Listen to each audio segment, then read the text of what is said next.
बिस्मिल्लाहिर्रहमानिर्रहीम। आज हम करेंगे क्लास 9th का यूनिट 1 मैट्रिसेस और मैट्रिसेस की एक्सरसाइज है ये 1.4 और क्वेश्चन नंबर 12 है। क्वेश्चन नंबर 12 हमारे पास है, ए आपके पास एक मैट्रिक्स गिवन है और बी भी आपके पास एक मैट्रिक्स गिवन है। हमने ए को मल्टीप्लाई करना है बी को के साथ और फिर उसका लेना है ट्रांसपोज और वो इक्वल आना चाहिए। पहले बी का ट्रांसपोज ले लें और फिर ए का ट्रांसपोज ले लें और इन दोनों को आपस में मल्टीप्लाई करें तो जो रिजल्टेंट मैट्रिक्स आएगा वो इस वाले मैट्रिक्स के बराबर होना चाहिए।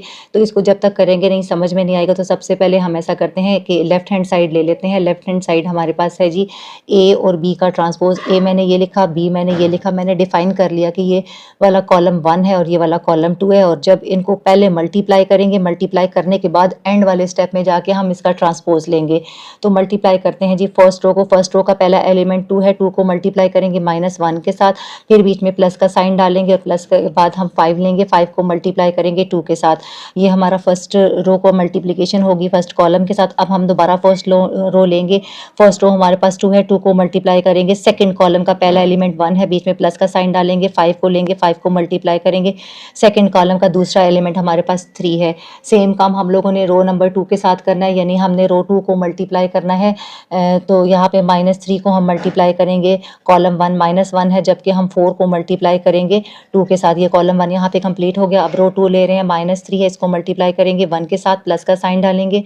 और सेकंड हमारे पास 4 है, 4 को मल्टीप्लाई कर देंगे 3 के साथ।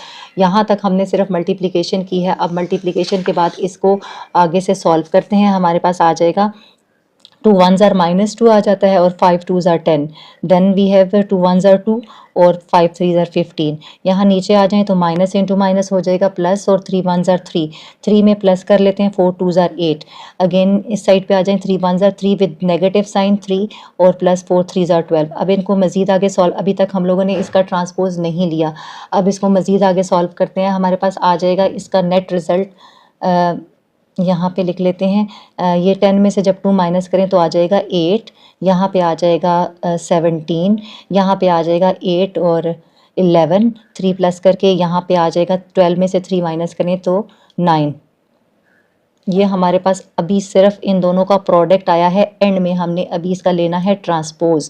तो हम इसका ट्रांसपोज लेते हैं। ट्रांसपोज आ जाएगा यानी फर्स्ट रो को, बल्कि इसको मैं नीचे लिखती हूँ, फर्स्ट रो को आपने बना देना है फर्स्ट कॉलम, यानी रो को आपने कन्वर्ट करना है कॉलम में। तो रो में आपके पास 8 और 17 है, तो 8 और 17 बन जाएगा फर्स्ट कॉलम।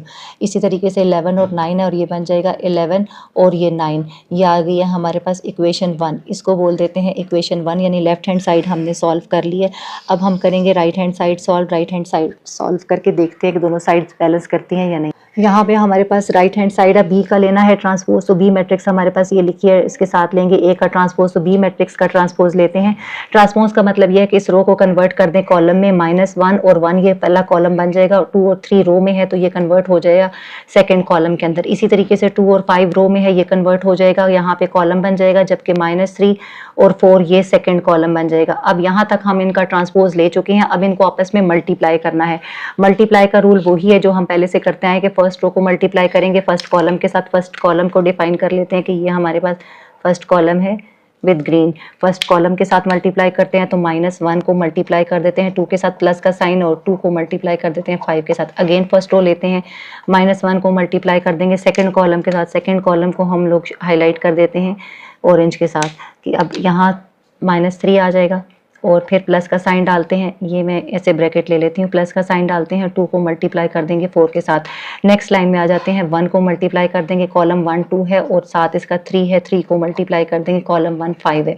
फिर अगेन 1 लेते हैं, यहाँ से 1 को मल्टीप्लाई कर देंगे -3 के साथ। अगेन मैं ये ब्रैकेट ले लेती हूँ और नेक्स्ट आपके पास 3 है, 3 को मल्टीप्लाई कर देंगे 4 के साथ। तो अब इसको सॉल्व करते हैं। नेक्स्ट स्टेप में हम ऐसा करते हैं कि इसको 1 2s are -2 इसको लिख लेते हैं, प्लस 2 5s are 10। यहाँ पे आ जाएं, आपके पास आ जाएगा 1 3s are minus into minus plus कर लेते हैं, 3 3 में प्लस कर लेते हैं, 2 4s are 8।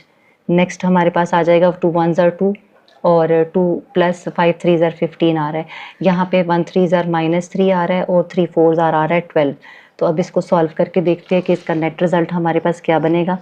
इसको सॉल्व करने से हमारे पास आ रहा है 10 में से जब 2 माइनस करते हैं तो हमारे पास 8 आ जाता है, यहाँ 17 आ जाएगा, यहाँ पे आ जाएगा 11, 8 + 3 = 11 और 12 में से 3 माइनस करें तो 9। ये आ गई हमारे पास इक्वेशन 2। इसको कह देते हैं कि ये हमारी इक्वेशन 2 है। अब हम चेक करते हैं कि हमारी इक्वेशन 1 क्या थी। तो इक्वेशन 1 हमारे पास थी, यहाँ पे हमारे पास इक्वेशन 1 थी 8, 11, 17, 9 और इक्वेशन 1 और इक्वेशन 2 बैलेंस कर चुके हैं। तो हम कहेंगे फ्रॉम इक्वेशन 1 एंड 2, यानी 1 और 2 को सामने रखते हुए 1 and 2 left hand side of the equation equals to right hand side. Left hand side बराबर आ चुकी है राइट हैंड साइड के। पार्ट नंबर 2 है हमारे पास, if C equals to this matrix show हमने ये करना है कि ट्रांसपोज सी का ट्रांसपोज ले और फिर अगेन उसका ट्रांसपोज लें तो हमारे पास ओरिजिनल मैट्रिक्स सी आ जाएगा। तो हम ऐसा करते हैं, लेफ्ट हैंड साइड को लेते हैं। लेफ्ट हैंड साइड हमारे पास है सी ट्रांसपोज का होल ट्रांसपोज। तो हम लिखेंगे पहले सी का मैट्रिक्स लिखा, उसके ऊपर ये मैंने ट्रांसपोज लिया और ये दूसरी ब्रैकेट ली और इसके ऊपर मैंने डबल ट्रांसपोज लिखा। अब पहले अंदर वाले ट्रांसपोज को सॉल्व करेंगे। तो पहले हम अंदर वाला ट्रांसपोज लिख लेते हैं। तो हमारे पास आ जाएगा यहाँ पे फर्स्ट रो है, ये रो ऐसे है, यानी ए और बी, इसको मैं ऐसे रो में इसको कर लेते हैं ताकि समझ आ जाए। ए बी ऐसे है तो ये हमारे पास बन जाएगा फर्स्ट कॉलम, ये आ जाएगा ए और यहाँ पे आ जाएगा बी। इसको भी मैं ग्रीन से कर देती हूँ ताकि आपको पता चल जाए कि अब ये रो नहीं रहा बल्कि अब ये कॉलम बन गया है। इसी तरीके से सेकंड हमारे पास जो रो है वो सी और डी है, इसको भी मैं हाईलाइट कर देती हूँ और यहाँ पे सी डी रो में है तो इसको मैं लिख दूँगी सी और यहाँ पे सी और यहाँ पे लिख दूँगी डी और इसको भी मैंने कन्वर्ट कर दिया कॉलम में। तो इसको भी मैं ऐसे कर देती हूँ कि ये सी और डी कॉलम में कन्वर्ट हो चुका है। अब इसके बाहर ये ब्रैकेट है, ये सिर्फ ये वाला ट्रांसपोज सॉल्व हुआ है, इसके बाहर एक और ट्रांसपोज है वो ये पड़ा हुआ है। अब इस ट्रांसपोज को सॉल्व करेंगे। इट मीन्स कि जो हम ट्रांसपोज ले चुके हैं दोबारा जो आपके पास मैट्रिक्स आई है उसका ट्रांसपोज ले। अब आप देखें तो आपके पास रो ये बन रही है, लेफ्ट टू राइट हमारे पास रो है। तो रो के एलिमेंट्स को हम लिख देंगे कॉलम में। तो रो के एलिमेंट्स हैं ए और सी, मैंने लिख दिया कॉलम में। और दूसरी रो हमारे पास आ रही है बी और डी, मैंने लिखा बी और ये डी। अब ये दोनों ट्रांसपोज, अब ये ट्रांसपोज नहीं लगेगा क्योंकि ये ट्रांसपोज सॉल्व हो चुका है। अब हम ये देख सकते हैं कि यहाँ पे अगर आप थोड़ा सा गौर करें तो ये ओरिजिनल सी आ गया। हम ये लिखेंगे सी ट्रांसपोज का होल ट्रांसपोज जो है ये ए बी सी डी हमारे पास कौन सी मैट्रिक्स थी, ये ओरिजिनल वाली मैट्रिक्स थी। यहाँ पे देखें ए बी सी डी ये सी था, तो हम लिखेंगे कि ये आपके पास ओरिजिनल मैट्रिक्स सी के बराबर आ गया। Left hand side equals to, and पे आप बेशक लिखते हैं कि लेफ्ट हैंड साइड जो है वो बराबर आ चुकी है राइट हैंड साइड के। लास्ट पार्ट है हमारे पास, क्वेश्चन नंबर 12 का लास्ट पार्ट है। ए हमारे पास ये मैट्रिक्स है और बी हमारे पास ये मैट्रिक्स है। हमने ये शो करना है कि ए बी का होल ट्रांसपोज लिया जाए। तो ये देखें ये पहले आ जाएगा, बी ट्रांसपोज पहले आ जाता है, फिर उसके साथ मल्टीप्लाई हो जाएगा ए का ट्रांसपोज। तो इसको इन मैट्रिसेस के लिए हम शो कर लेते हैं। सबसे पहले हम लेफ्ट हैंड साइड लेंगे, यानी ए बी का होल ट्रांसपोज है तो हमने लिखा ए बी होल ट्रांसपोज। तो ये मैंने ए का मैट्रिक्स लिखा, यहाँ पे मैंने बी का मैट्रिक्स लिखा और इन दोनों के ये बाहर ब्रैकेट ली और इसके ऊपर ट्रांसपोज ये पड़ा हुआ है। तो पहले ए और बी को मल्टीप्लाई कर लेते हैं। मल्टीप्लाई का वही रूल है जो हमारा है कि फर्स्ट रो को मल्टीप्लाई करेंगे फर्स्ट कॉलम के साथ। यहाँ पे फर्स्ट रो के 3 है तो हम 3 दफा करेंगे। 1 मल्टीप्लाई बाय 1 आ जाएगा प्लस 0 मल्टीप्लाई बाय 8 आ जाएगा, ये सेकंड एलिमेंट हो गया। और नेक्स्ट भी है तो हम लिखेंगे प्लस और -1 जो है वो मल्टीप्लाई हो जाएगा 0 से, यानी इसके 3 एलिमेंट्स है कॉलम के, लिहाजा ये 3 बार लिखने हुए। नेक्स्ट हम लोग ले लेते हैं अगेन 1 को मल्टीप्लाई कर कॉलम 2 के साथ मल्टीप्लाई। ये जितना भी मैंने फर्स्ट वाली साइड पे किया ये सारा काम मैंने ग्रीन के साथ किया है, ग्रीन वाले सारे इस साइड पे आ गए। अब नेक्स्ट जो है वो ऑरेंज के साथ, इस कॉलम को ऑरेंज से रिप्रेजेंट कर देते हैं। तो इसके साथ आ जाएगा आपके पास 1 को मल्टीप्लाई करेंगे 7 के साथ, प्लस 0 को मल्टीप्लाई करेंगे 4 के साथ और प्लस और फिर -1 है, -1 को मल्टीप्लाई करेंगे 1 के साथ। यहाँ तक हमने सिर्फ लिखा फर्स्ट रो का ऑपरेशन। अब सेकंड रो के जाते हैं, सेकंड रो को करेंगे फर्स्ट कॉलम के साथ। तो पहला एलिमेंट 2 है, 2 को मल्टीप्लाई करेंगे 1 के साथ, प्लस नेक्स्ट एलिमेंट 0 है, 0 को मल्टीप्लाई करेंगे 8 के साथ। उसके बाद नेक्स्ट एलिमेंट 6 है, 6 को मल्टीप्लाई करेंगे 0 के साथ। यहाँ पे आप थोड़ा सा नोट करें तो ये देखें कॉलम आपके पास सेम जा रहा है, ये भी 0 है, यानी फर्स्ट बल्कि ये कॉलम ये है हमारे पास, फर्स्ट एलिमेंट हमारे पास 0 1 1 है। दूसरा हमारा कॉलम का एलिमेंट जो है वो -8 है, इसको मैंने -8 नहीं लिखा, इसको मैं -8 करती हूँ। और तीसरा एलिमेंट हमारे पास है दोबारा 0 है, इसको यहाँ पे -8 + 8, असल में 0 था तो इसलिए लिखने की ज़रूरत नहीं है। यहाँ पे ये -8 है, यहाँ पे भी ये -8 है। चलें आगे आ जाते हैं। यहाँ 1 7 7 आ जाएगा, प्लस 7 और प्लस 0 4 0 प्लस माइनस माइनस और 1 1 1 यानी -1 आ जाएगा यहाँ पे। अब हम यही वाला ऑपरेशन सेकंड उस पर करेंगे कि हमने क्या किया, फर्स्ट सेकंड रो का पहला एलिमेंट 2 है, 2 को मल्टीप्लाई कर देंगे 7 के साथ, फिर प्लस डालेंगे, 0 को मल्टीप्लाई कर देंगे 4 के साथ, 0 मल्टीप्लाई बाय 4, और थर्ड हमारे पास है 6, तो हम लिखेंगे 6 को मल्टीप्लाई कर देंगे 1 के साथ। अब यहाँ पे थोड़ा सा आप और करें तो ये 7 और 7 एक जैसे हैं, और इनसे ही मैं इसको, यानी ये सारे कॉलम 2 के एलिमेंट्स हैं, ये 2 हो गए, फिर ये 4 4 हो गया, और फिर ये 1 1 हो गया, ये सारे कॉलम 2 के एलिमेंट्स है, ये ऊपर नीचे सेम आएंगे।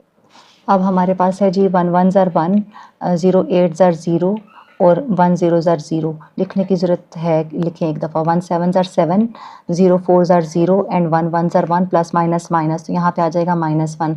नेक्स्ट आ जाए 2 1 ज़र 2, 0 8 ज़र 0 एंड 6 0 ज़र 0। अगेन आगे आ जाते हैं 2 7 ज़र 14 प्लस 0 प्लस 6 6 1 ज़र 6। ये यहाँ तक हमने अभी सिर्फ इसको अंदर अंदर सॉल्व किया, अभी इसका ट्रांसपोज नहीं लिया है।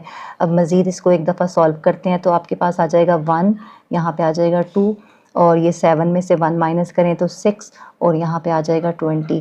तो यहाँ तक अभी हमने ट्रांसपोज नहीं लिया। इसके बाद लास्ट स्टेप में हम इसका ले लेंगे ट्रांसपोज। ट्रांसपोज क्या होता है, आपने रो को कन्वर्ट कर देना है कॉलम में, तो हमारे पास ये रो लेफ़्ट टू राइट ये हमारे पास रो होती है, इसको कन्वर्ट करेंगे 1 और 6, ये कॉलम बन जाएगा, और नेक्स्ट हमारे पास आ जाएगा 2 और साथ में इसके 20, यानी ये हमने कन्वर्ट कर दिया कॉलम में।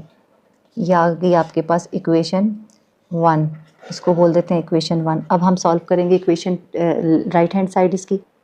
राइट हैंड साइड हमारे पास है बी का ट्रांसपोज लें और फिर उसको मल्टीप्लाई कर दें ए के ट्रांसपोज के साथ। तो सबसे पहले मैं लिखूंगी बी लिखूंगी और उसका ट्रांसपोज लूँगी, और फिर ए लिखूंगी और फिर उसका ट्रांसपोज।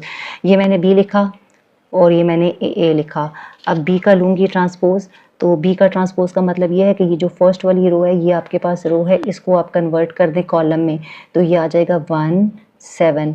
फिर सेकंड वाली रो को बना देते हैं सेकंड कॉलम, -8 एंड 4, ये सेकंड कॉलम बन गया। और थर्ड आपके पास 0 और 1 है, तो 0 और 1 इसका थर्ड कॉलम बन जाएगा।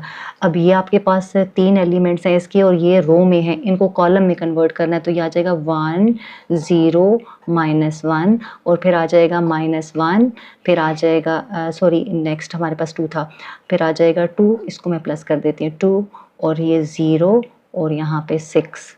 ये हमने सिर्फ इनके ट्रांसपोज लिए हैं। अब इनको आगे मल्टीप्लाई करना है। मल्टीप्लाई बिल्कुल वैसे ही करना है जैसे हमने पिछले मैट्रिक्स को किया है। क्या करना है, 1 को मल्टीप्लाई करना है, फर्स्ट रो को फर्स्ट कॉलम से मल्टीप्लाई करना है। तो फर्स्ट रो का पहला एलिमेंट 1 है, 1 को मल्टीप्लाई करेंगे, 1 से प्लस लेंगे, आगे अगला एलिमेंट है -8 को मल्टीप्लाई करेंगे 0 के साथ, फिर प्लस लेंगे, फिर 0 को मल्टीप्लाई करेंगे हम -1 के साथ। तो ये फर्स्ट ऑपरेशन हमारे साथ हो गया। नेक्स्ट आएंगे यहाँ पे 1 को मल्टीप्लाई करेंगे 2 के साथ, फिर उसके बाद प्लस का साइन लेंगे, -8 को हम मल्टीप्लाई करेंगे 0 के साथ, और फिर लास्ट में 0 को मल्टीप्लाई कर देंगे 6 के साथ।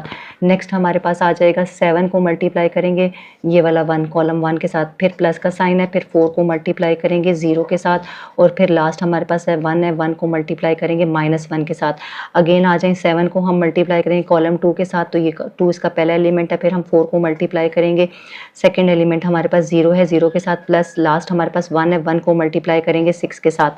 तो अब इनको मल्टीप्लाई कर लेते हैं। जब हमने 1 को 1 से मल्टीप्लाई किया तो हमें मिल गया 1, फिर हम 1 को करेंगे तो 0, फिर 0 को 8 को 0 से 0, फिर 0 को 1 से 0। उसके बाद हम क्या करते हैं, 1 को 2 से 2 आ जाएगा, 0 8 ज़र 0 आ जाएगा, 0 6 ज़र यहाँ पे 0 आ जाएगा, ये भी 0 हो गया। नेक्स्ट हमारे पास आ जाएगा 7 और 1, 7 में से 7 1 ज़र 7, 4 0 ज़र 0 और 1 1 ज़र -1। अगेन आ जाए 7 2 ज़र 14, 4 0 ज़र 0 एंड 1 6 ज़र 6। इसका नेट रिजल्ट निकालते हैं। यहाँ पे आ जाएगा 1 + 0 0, यहाँ पे 2 + 0 + 0, तो आंसर हमारे पास यहाँ पे आ जाएगा 2, यहाँ पे 2 आ गया। नेक्स्ट हमारे पास है 7 में से 1 माइनस करें 6 और 14 में 6 प्लस करें तो 20, इक्वेशन 2 आ गई है। अब हम अपनी इक्वेशन 1 को देखते हैं कि हमारे पास इक्वेशन 1 क्या थी। तो इक्वेशन 1 हमारे पास थी 1 2 6 एंड 20, यहाँ पे भी यही आ गया 1 2 6 एंड 20। तो हम लिखेंगे फ्रॉम इक्वेशन 1 एंड 2, यानी 1 और 2 इक्वेशन को सामने रखते हुए हम ये कह सकते हैं कि left hand side equals to right hand side. From equation 1 and 2 को देखते हुए हम कह सकते हैं कि left hand side of the equation equals to right hand side of the equation.